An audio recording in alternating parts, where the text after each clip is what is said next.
All right, well, welcome Lisa and Jessica, and we really appreciate you coming to present to us tonight. Just a couple highlights about these ladies. Lisa Naas Cook is the Vital Sign Indicators Planner for the Columbia River Gorge Commission. Lisa's past work experience includes education, ecological restoration, public lands policy, and facilitation with a variety of agencies and organizations, including the National Park Service, U.S. Forest Service, the Nature Conservancy, Oregon Humanities, and Columbia Gorge Community College. Most recently, she served as the coordinator for the South Gifford Pinchot Collaborative, which is a community-based partnership in Southwest Washington focused on advancing projects at the intersection of forest health, economic vitality, and sustainable recreation. Lisa is passionate about connecting people across, Lisa is passionate about connecting people across differences in order to learn, listen, and identify solutions to land management challenges together. She has an MA in Applied Theology from Marylhurst University and a BS in Natural Resources from the Ohio State University. Jessica Olson is the Senior Natural Resources Planner for the Columbia River Gorge Commission, and she currently works half-time remotely from her home in Arizona. Definitely a big benefit of Zoom that we can have you present from Arizona. Jessica also serves as a facilitator there for a place-based collaborative.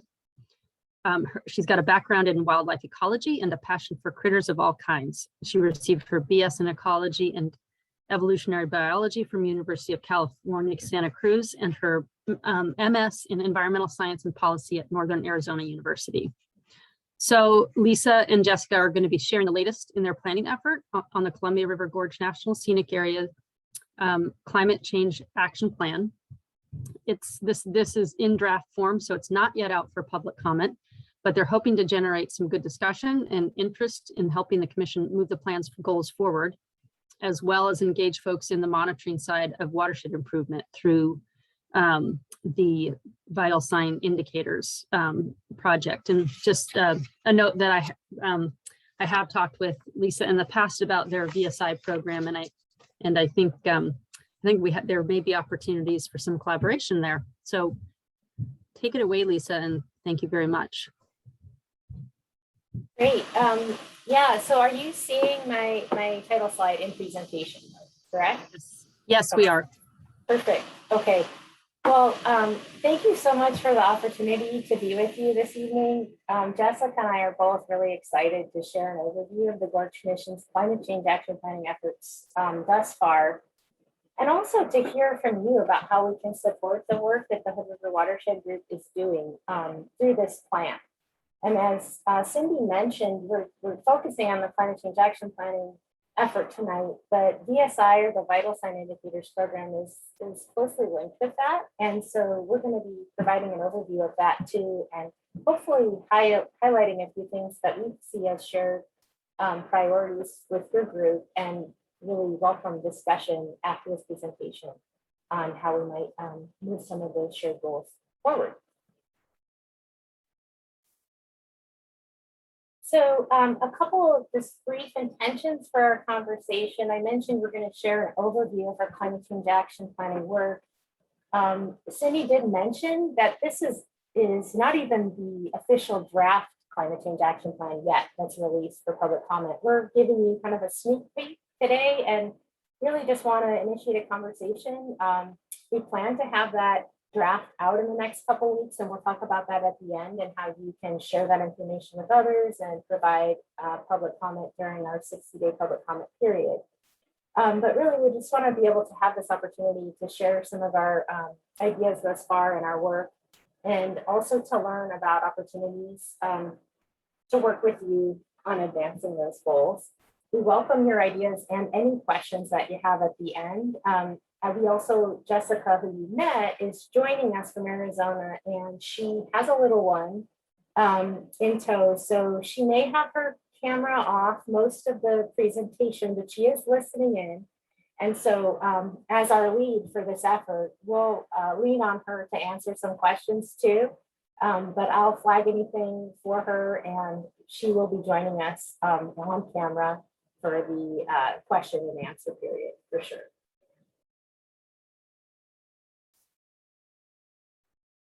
So our plan is for the Columbia River Gorge National Scenic Area. And before we talk about that, we want to acknowledge and honor that this National Scenic Area that we're focused on has a rich history that predates the creation of it in 1986.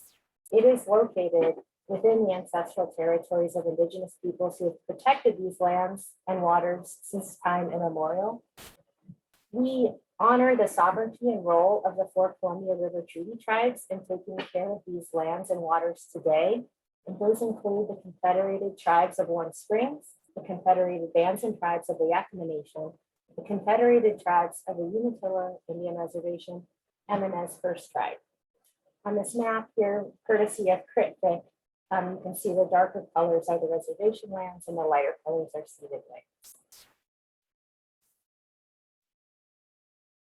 So zooming in within that, this is just a simple reminder. Most of you are familiar with the National Scenic Area already, but it does span 6 counties and 2 states, and the Gorge Commission is a bi-state compact agency. So we have a very complex jurisdictional landscape, you could say. And it's also very diverse, as you all know, in terms of ecosystems and working lands and communities and cultures as well. It's about 80 miles or so of the Columbia River on the left-hand side of, as you look at this, or on the west.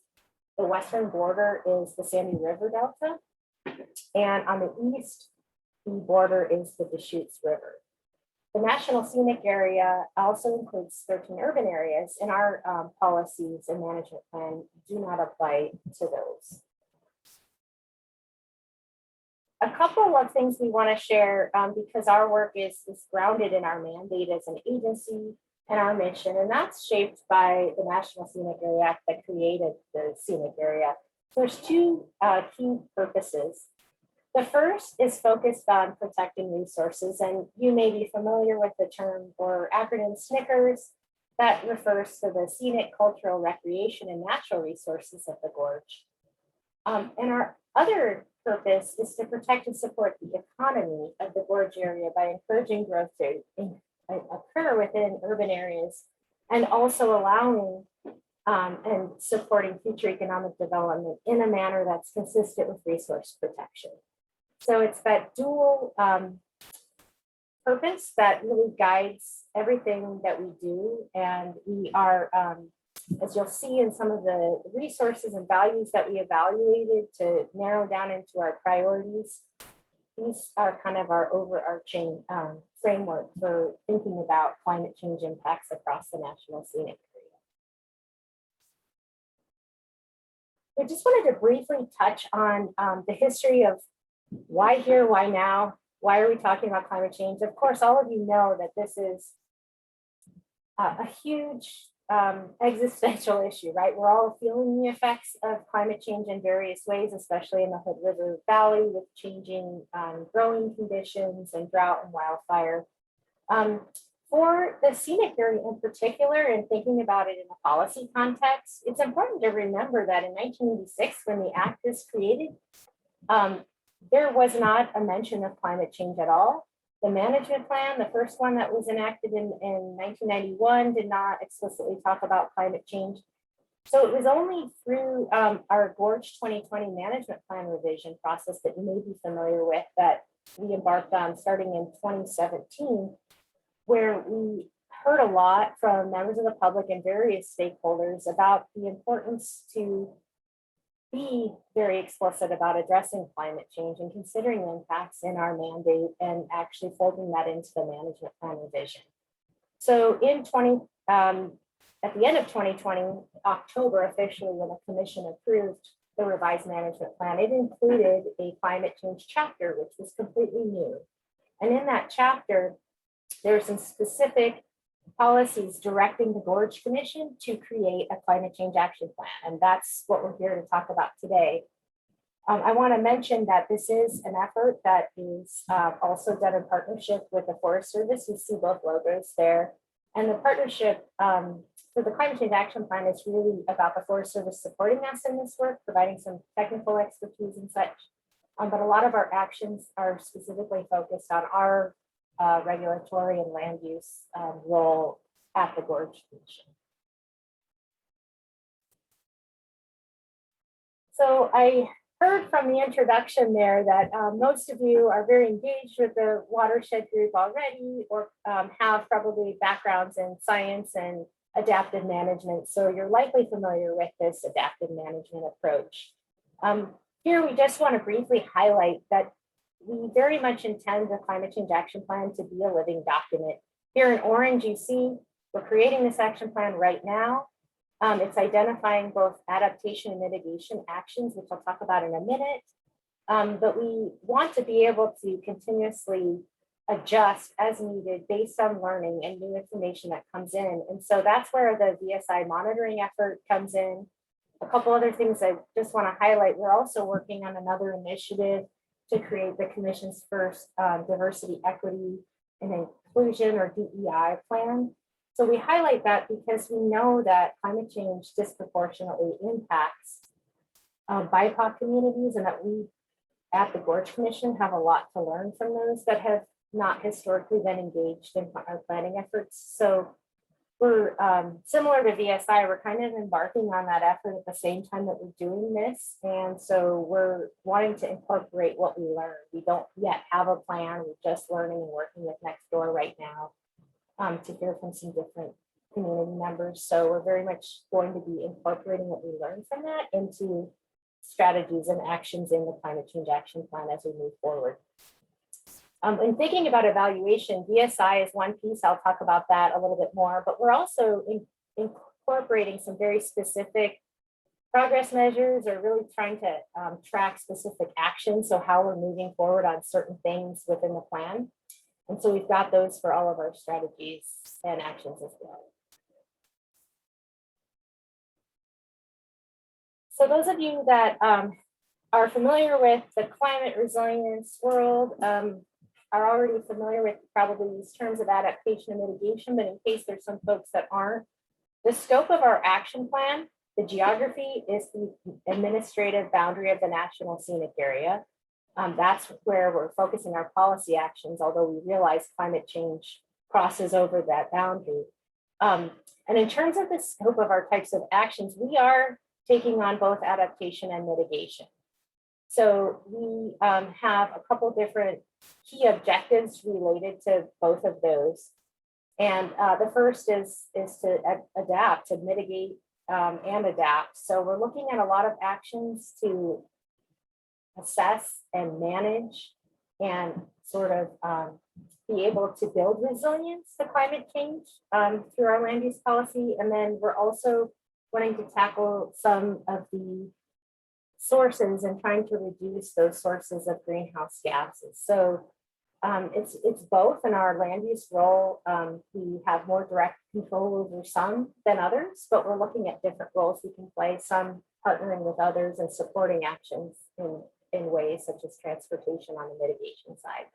We're also looking at a few things at the intersection. So in different landscapes, working lands and different protected habitats like coniferous woodlands, what are some opportunities to enhance carbon storage on those lands? So those as well.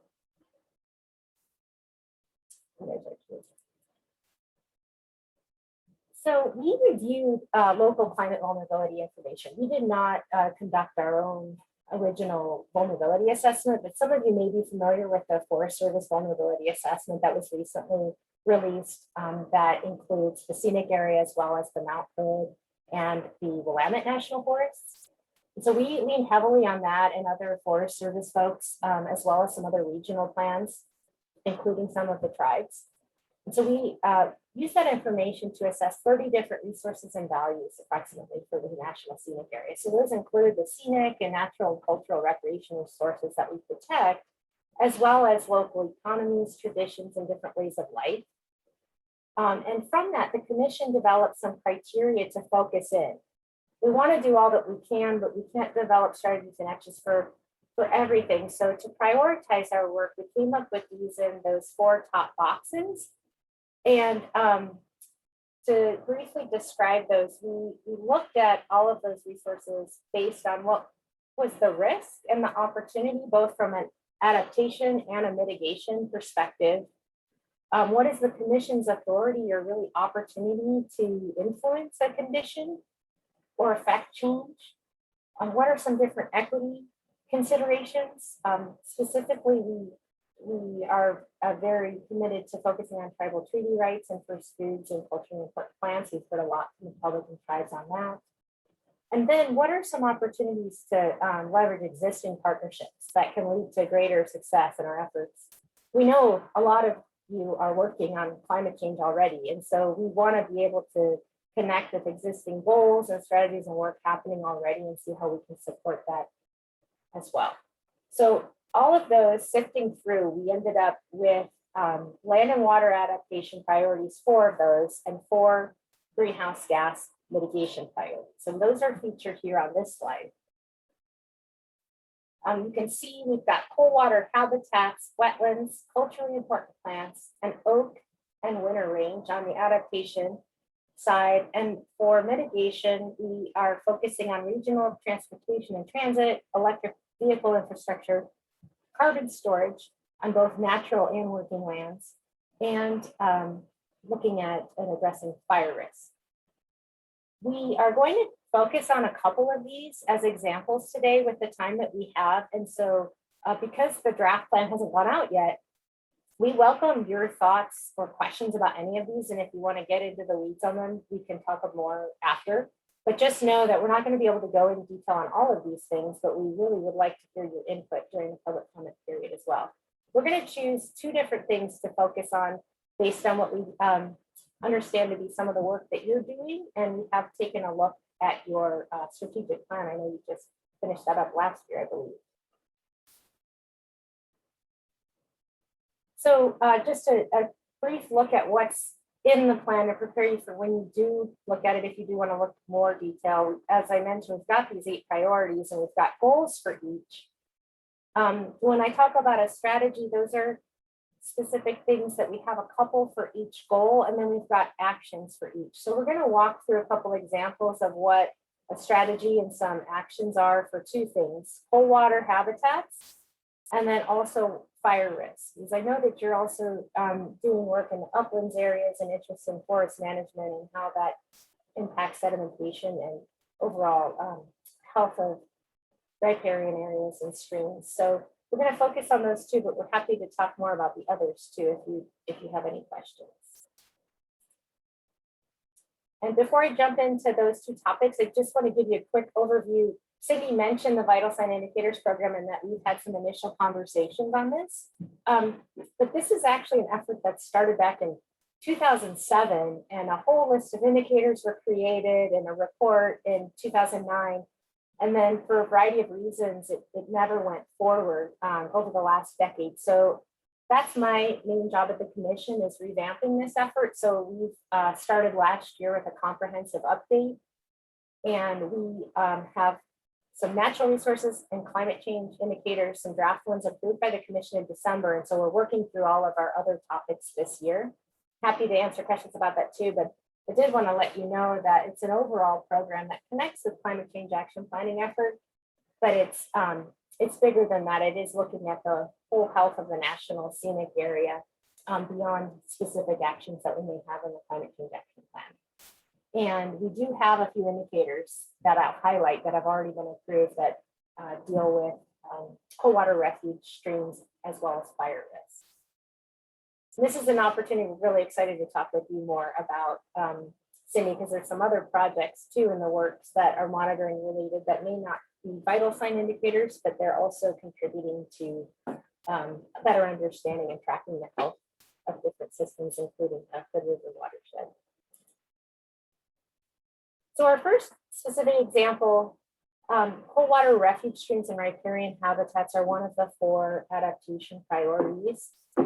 And these are draft at this point, as I mentioned, but these are still really very much in progress. We just met with our review committee yesterday and are working on this. So we can pull this slide up during the discussion and get your feedback on this if you're interested. But we've put together some draft goals, and I'll just highlight these. We're focused on the 10 cold water refuge streams that are located within the National Scenic Area that are highlighted as primary tributaries within the EPA's Columbia River Cold Water Refuges Plan, which many of you may be familiar with. But it's highlighted those special places that have existing flow and temperature that are really critical in the warming Columbia. And we definitely want to support and take actions that can keep those temperatures cool. And so by 2040, we're wanting to make sure that the summertime water temperatures on those cold water streams in the NSA are still meeting or trending towards federal state standards for salmon and steelhead spawning. You may notice too, this particular goal mirrors slightly yours in your strategic plan, and we looked at that for some language and are curious about how we might align some other goals as well. So for 2030, based on monitoring that we're wanting to do on stream temperature and flow, which I'll talk about in a second, we're exploring this idea of setting goals for summer base flows and winter high flows. The commission does not regulate water outtake or irrigation or anything like that, but we do have policies that, whether it's buffers or other kinds of things that we can incentivize or even regulate around land use that may have an impact on flows. And so this is something that we're wanting to explore a little bit more, just not just the temperature piece, but also the flow piece. So we're interested in your thoughts on that. So strategy, just focusing on stream temperatures and riparian vegetation. And a couple of the actions that we're listing here as an example, there's many others, but policy updates to accelerate stream and riparian enhancement. What we mean by that, policy updates could be a variety of things. We've heard from several partners engaged in restoration work that it can be costly to go through the permitting process in the National Scenic Area, and it's added staff time required to do that. And so we definitely want to make it easier for more restoration to be done. We know that that's going to be part of the overall adaptation approach for the scenic area in a changing climate. And so a few examples of how we can do that. Our formal expedited review process, we can include guidelines that actually incorporate restoration enhancement as part of that expedited review. We can also look at things like if a project meets set or established parameters or best practices, it could be exempt from certain standards and move forward more quickly, those types of things. We're also working with the EPA and others, and Cindy and Alex, I have a to-do to contact you in the next month too, to be part of an initial working group if you're interested. But we spent some time trying to identify where all of the existing stream temperature and flow gauges are on those 10 cold water refuges streams in the National Scenic Area, and looking at developing a way to be comprehensive in our approach to monitoring those as part of implementing the EPA's plan, because that is something that they have as an action that they want to do. And we've been focused on working with the EPA to start laying out work on that.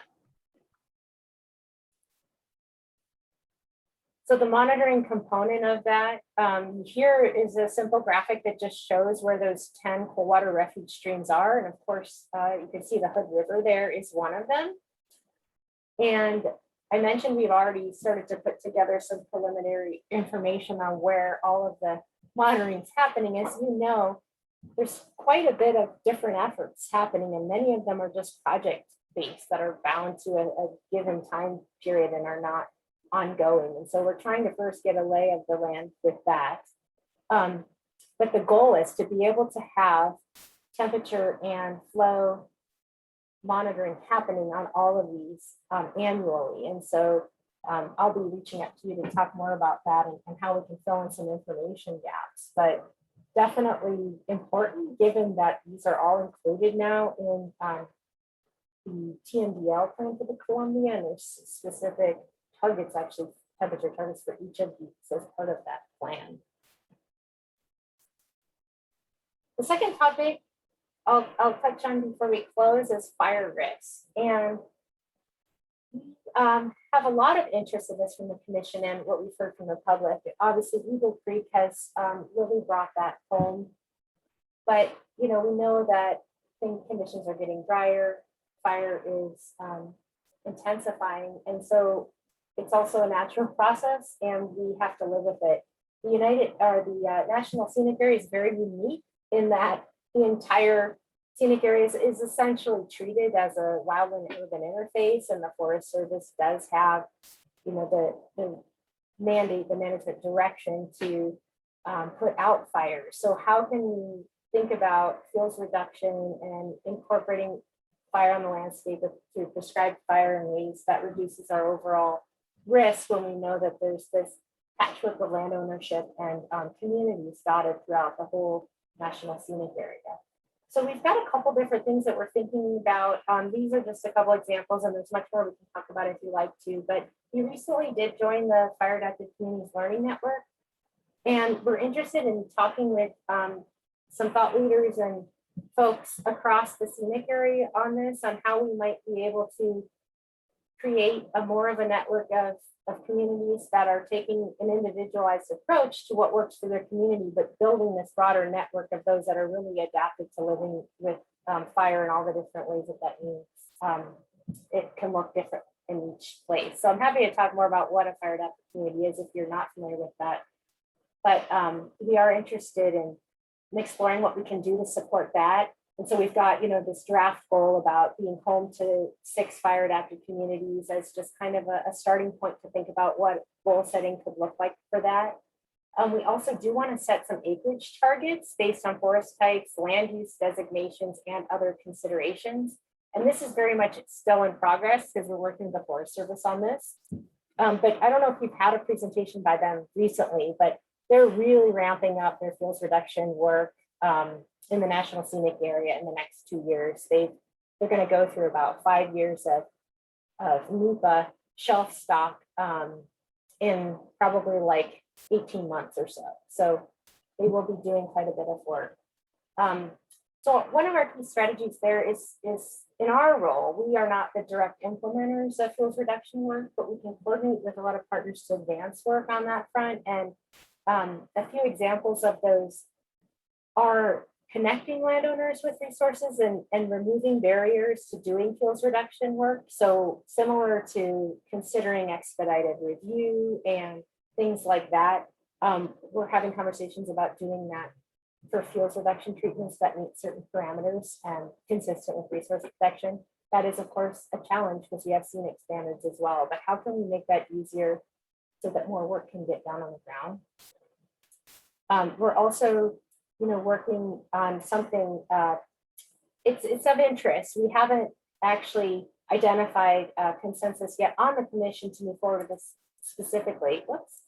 But this other example here, action outcomes with forest closure procedures. We've heard from folks about interest in having some set established, agreed upon criteria that the Forest Service and counties and others use together to implement closures during high risk periods, such as red flag days. So what would that take to have some kind of agreed upon criteria for that? That's one action that we've identified as a possibility as well. A couple just existing indicators that we've already had approved by the commission to help us track progress on fire risk. One is acres treated on National Forest System lands. This is kind of a low-hanging fruit. We know that they are already reporting on those, but with more action happening, we want to be able to roll that up and be sharing that and telling that story with the public. Related to that, we're exploring how we can create an all lands indicator for that. And it's a little more complicated on 2 sides of the river and different counties, but we have had some conversations with ODF and DNR about that. And I think there may be some interest at the regional office as well for the Forest Service. So that's to be developed, to be looking at treatments across all lands. But we're just starting right now immediately with looking at what's happening on Forest Service lands. And then just tracking extent and distribution of wildfire, just as a basic condition measure over time. So with that, as we start to close out, we wanted to remind folks that the draft climate change action plan will be released in just a couple weeks, and we will have a short version, kind of the executive summary that will be simple and kind of orient you to the main priorities and what those actions are. And then there'll be a more detailed plan where you can dive into the vulnerability assessment information and more about mitigation opportunities if you're interested. The easiest way to find out when that draft plan is released is to join our email list. So I've got that info@gorgecommission.org email if you want to shoot a quick email to that and get yourself added to the list if you're not. And then our gorgecommission.org address is where you can also check out the draft CCAP when it is released, and just check out other information too if you need anything about the Gorge Commission. As part of our thank you, we just wanted to highlight there is a diverse group of folks that were part of the CCAP review committee, and this is ongoing. We're still reaching out to them to get information and feedback on our plan, and as we're working on it during the public comment period and incorporating those comments, we'll be continuing to engage with them. But Cindy, we do thank you for your input over the past year as well, and appreciate coordinating with the Hood River Watershed group. This list is growing all the time, and we welcome feedback from all. So we're just really grateful for those that have worked with us so far. And with that, I thank you very much for your attention, and we'll take any questions and also dive into any topics that you want to provide some comment on that we spoke about, or if you have things that you'd like to talk more detail about of those 8 priorities. Thank you, Lisa.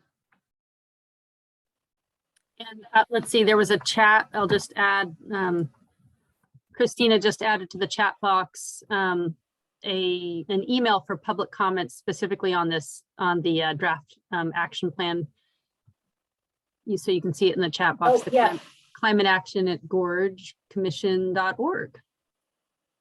And that will be, yeah, a great way to share thoughts when the draft is released. You could use it now, it's live. If you do want to get added specifically to the climate or to our general mailing list to find out about this, but also other things, you can use that info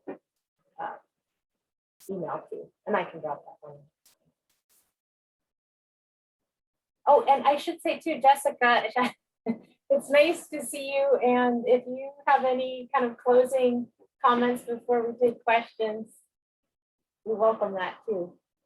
You did such a great job, Lisa. I really appreciate it. And I'm really glad that we can be here with you today. We jumped at the chance to join the Watershed group. When I lived in the Gorge and the Heights, I came to a couple of meetings, and this group is just really wonderful. And we look forward to hearing from you about this particular step in our journey, but also integrating over time and hoping to reinforce the work that you're doing and support your goals and get a little bit more refined and specific in our actions in whatever ways make good sense. And just one more thing to really highlight, I guess, is kind of we're looking for partners like you who have different tools in your toolbox. You know, there are limitations to what we can do. Lisa mentioned this a bit, but we're not actually going on the ground and adding woody debris in the streams, but that's so important to achieve our overall goals. And so wherever we can leverage what others are doing, we want to do that in a meaningful way. So that's our hope, and why we're really glad to have partners like you all doing this. So I think, you know, we have a small enough group here. I think people should feel free to unmute and ask questions or raise your hand, whatever you're comfortable with. Yeah, your real hand or your virtual hand, whichever you choose, or just unmute. All right, I will kick off maybe it's a comment really. So when you were talking about your, I think it would have been your VSI or your indicator relating to water temperature. It said that water temperature on these, you know, for these cold water refuge streams coming into within the scenic area coming into the Columbia, you said water temperature meeting temperature standards or trending towards, you know, temperature standards. But I noticed, Lisa, when you spoke, you said still meet, use the word still in front of still, meeting temperature standards. And I actually like the still, because I think I am guessing a lot of them are currently meeting standards, although it would be really interesting to know the proportion. And so to your point about, you'd like to partner on sort of that network and sort of understanding,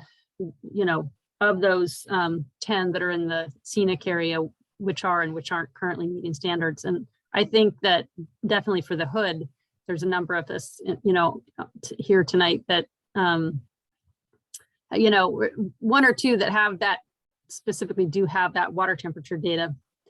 So anyway, that's my 2 cents on sort of, I like the word still, and knowing which ones are currently, because I think that's pretty crucial for salmon, and that cold water refuge.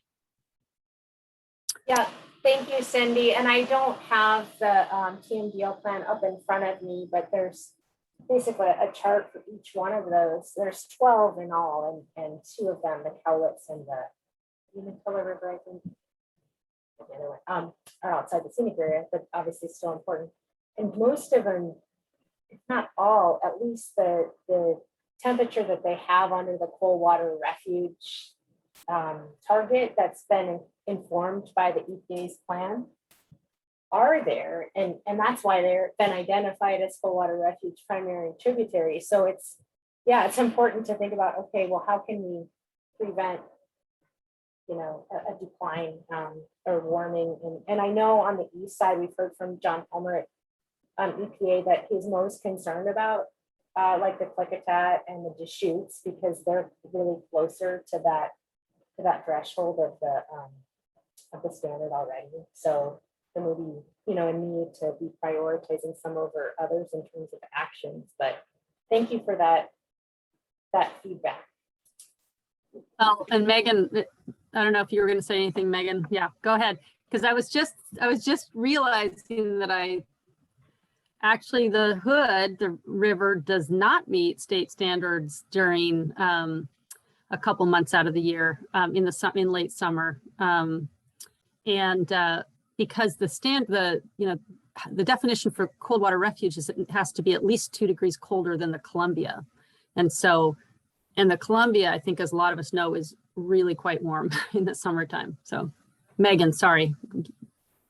You're getting where I was going. I guess this was more a question of, I think the words on the slide were meeting state and federal standards, but is your goal to actually meet the cold water refuge standard, or to meet the states, year-round spawning and cold water criteria standards? Because those are, it sounds like, different temperatures.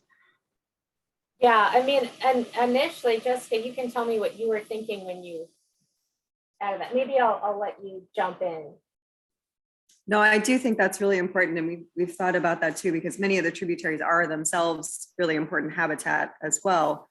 But I think the most critical in terms of climate that we've been trying to contribute is keeping those refuge areas on the Columbia. So I think it's important to make that distinction. We also didn't want to be overly prescriptive with which standard, because they are changing over time, with Oregon's, not being at the same TMDL right now.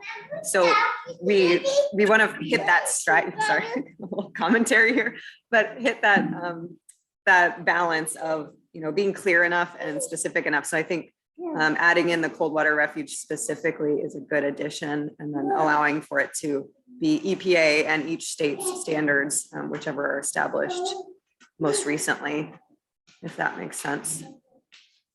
Yeah, I think that'll be, thank you for that, Megan. That'll be important to distinguish and fold into the goal language, and we can do that with our work group. Hi, thank you for your presentation. I'm really happy to see the forest closures as a potential strategy in the plan, because I think that makes a lot of sense. I think 80% of the wildfires are caused by humans in this area. Probably almost like 98%. Right. So I mean, that's what I always hear from the Forest Service. It's almost all human caused, but yeah. So yeah, there's a lot of ways that can be implemented, but I've often thought that would be a good thing to at least eliminate some.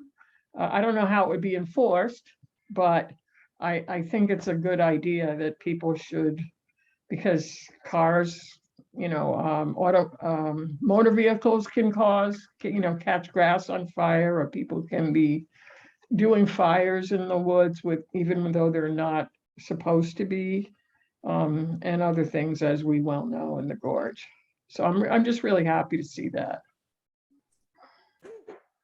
Thank you for the comment, and I'll put on our Forest Service partner hat quickly just for a second to share some of the background of that particular action, because it is a tricky one. And we know that you mentioned enforcement, especially in the gorge with the multiple jurisdictions. It's really challenging to actually keep people. We all learned this from Eagle Creek. There were closures in place and people still found their way in. So it's expensive and difficult to enforce. But I think the key that has been missing thus far is what Lisa shared about those agreed upon criteria, because there are so many partners who need to be on the same page about a closure like that, that our Forest Service partners are just really aware that it needs to be a structured decision-making kind of framework, whatever that looks like. And it also needs to be clear to the public. So if it's something that could change on an hourly basis, that's not going to be easily understood by the public. So those are the kinds of factors that need to be worked through, but it's our intent to keep raising it as an important initiative and bring all the partners to the table. And Great. I have another note when you were talking about actions that could help with, you mentioned one action that that you guys could take in terms of policies that help accelerate riparian restoration. And I think that is good, but I would wonder if you could also add actions that help with water conservation. And the specific example I'm thinking of actually is the SWCD was helping a landowner with a irrigation upgrade project, and it did happen to be in the scenic area. Most of them aren't in the scenic area, but there is quite a bit of orchard lands in the scenic area, and it was a really cumbersome the permitting process to do the on-farm upgrades, just because it was some there's not a lot of soil disturbance related, but there was a lot of hoops to jump through to get a fairly simple irrigation upgrade project done on orchard within the scenic area. So that would specifically be one that I think would be, sounds like potentially in your purview and would be helpful. That's fantastic to hear about the connection there to the water, because that definitely came up from our working lands workshop that we held with a lot of ag producers in the area as something that we hadn't heard before, that it's just as challenging for those kinds of projects as it has been for those who want to restore streams and wetlands and things like that. So I like making that tied to the water conservation, and maybe it does fit within the stream efforts that we're prioritizing. Thanks for that, Cindy.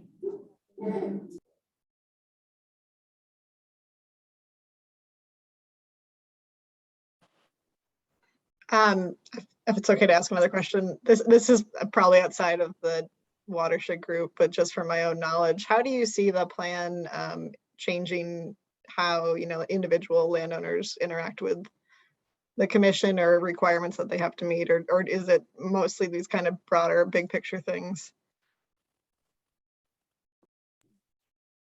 Yeah, that's a great question. I want Lisa to weigh in too. I think this piece about reducing the barriers to do good things is a really big need that we identified in our plan update process a little while ago. And I'm glad that we're taking a real focused attempt to correct that, to move it in the right direction. So I do hope that will lead to some good outcomes, help those incentive dollars that so many agencies are able to bring to folks actually get on the ground and be used, and more of the money to be used on the ground versus for permitting and clearances and all of those things. So that is a real hope.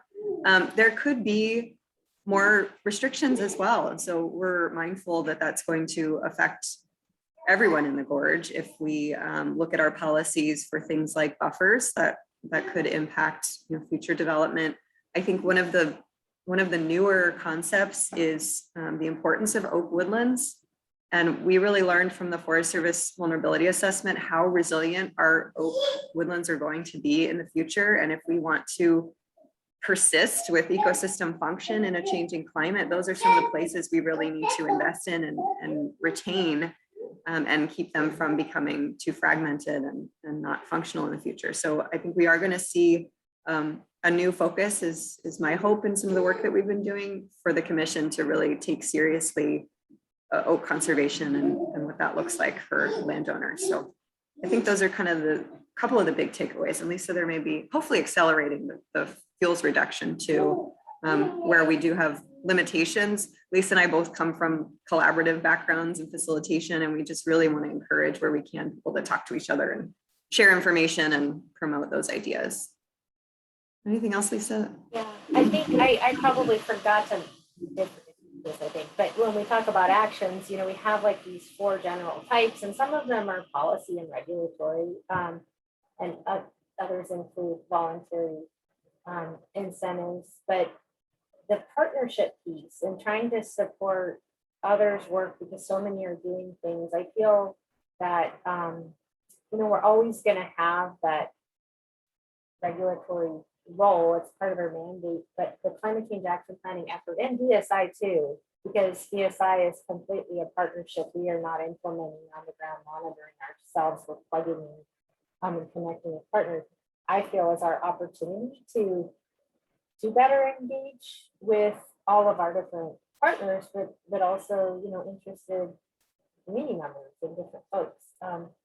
And so, yeah, I'm hoping this could be an opportunity to share information, connect different folks. We've heard from local conservation districts that they, you know, would like us to just share information about firewise and other kinds of funding to do watershed restoration, stream restoration. I think we heard that on the state of Washington, right, Jessica?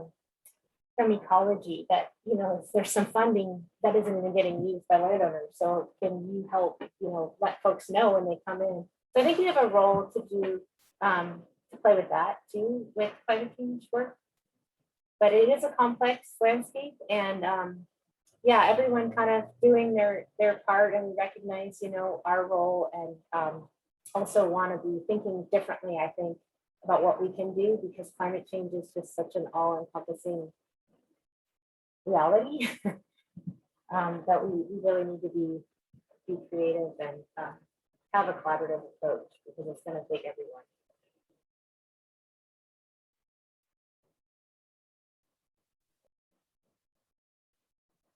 Okay, any other questions for Jessica or Lisa? If not, I will thank you both for great presentation and opening conversations. And it looks like even just with the watershed group, there's a lot that can be done together and with others. And so we had, hopefully you got something out of this as well as us, and we'll look forward to seeing the plan in the future. To the rest of the group, I'd say maybe you want to unmute, and we'll give these folks a round of applause, thanking them for their great presentation.